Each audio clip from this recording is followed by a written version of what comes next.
আল্লাহু আকবার, এত টাকার গয়না! পিচ, তোমার কি মনে হয় এই আলুকে কি বিশ্বাস করা ঠিক হবে?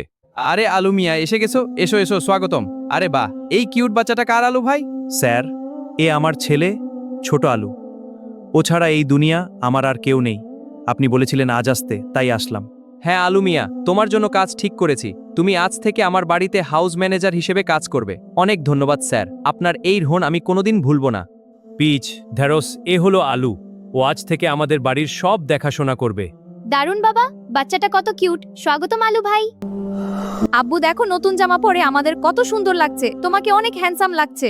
হ্যাঁ বাবা, মাশাল্লাহ, তোমাকে অনেক কিউট লাগছে। মানুষের নজর না লাগলেই হলো। পিচ, তোমার কি মনে হয় এই আলুকে কি বিশ্বাস করা ঠিক হবে?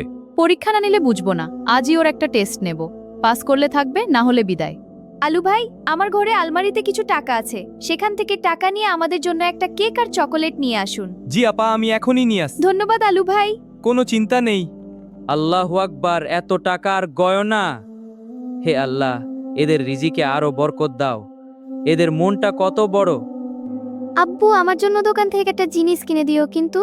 হ্যাঁ আমার সোনা বাবা, অবশ্যই দেব, যা চাও সব দেব। ভাই, আমাকে একটা 2 পাউন্ডের কেক আর 5টা চকোলেট বক্স দিন তো। জি স্যার, দিচ্ছি। 5 মিনিট অপেক্ষা করুন। আচ্ছা, ধন্যবাদ।